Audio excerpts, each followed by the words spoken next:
While repairs are figured out, people who live in West Hollywood, now they have to deal with all of this damage this morning.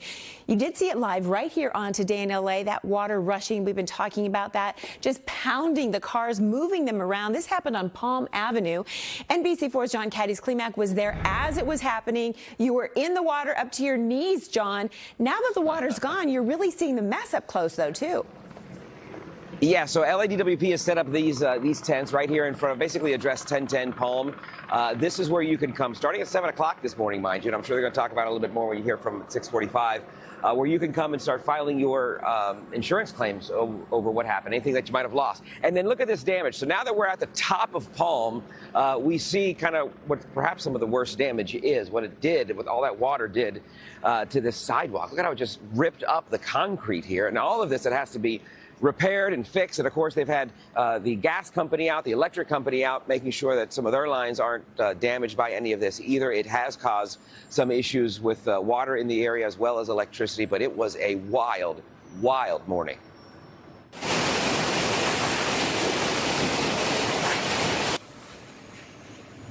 You look at all that water now, and it's hard to even comprehend. I mean, we're standing in it for one, but then now the day after, thinking about how that all came down this street on Palm Avenue and, of course, some of the other side streets as well. And then what it did, all that water getting into a lot of these underground parking garages left a lot of people scrambling to either get out of those parking garages or then waking up in the morning and finding out that their car might have been a total loss.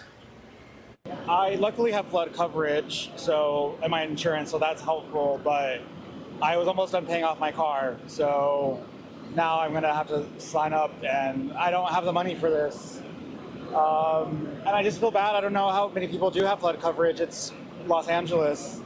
And I feel bad for our elderly people that are neighbors, and a lot of them don't have cars, but some of them do, and they're going to have to deal with insurance and policy.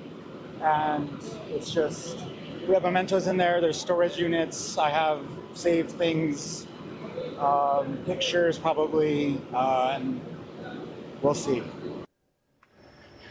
Yeah, it's a hassle for sure. And then look at this. This morning we were watching as some of the residents who live here on Palm Avenue, they had to take a hike if they wanted to get into an Uber to get out of here, go to work this morning. So it's really having a large effect on a lot of folks.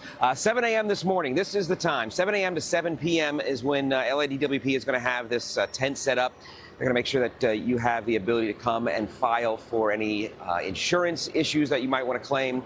And the important thing with that is to do it as quickly as you can, because you don't know exactly how much money perhaps is available to you. But I want to bring you back live again, seeing a lot of this damage here. Something else that I noticed, too, just kind of walking up and down Palm Avenue is, as people start thinking about the damage and the things that they got to do to fix all of that to make themselves right, I did notice, and I'm thinking about it now because I see it here, too, this car, there's a business card that's there. So some people have been walking around kind of leaving their business card. People who need towing, people who need help with body work on their cars and stuff. There's a lot to be done here. A lot of people feeling the effects of what happened yesterday. Unfortunately, how bad it was, but fortunately now that things are starting to get cleaned up. Guys, I'll send it back over to you. Well, right, I'm just thinking, John, a lot of the focus is on Sunset Boulevard and, fixing that pipe and fixing the street. But the sidewalks in that neighborhood, people can't even walk around. And so there are dangers everywhere. I'm seeing all the yellow tape and all of the cones. It's very treacherous. There are, and they've been going up and down, making sure that they can mark those spots so that people aren't perhaps falling into little holes that have crept up because of all this. So it is dangerous to be around here in some of these spots. The road is, by the way, closed off, still remains closed off from Sunset to Santa Monica.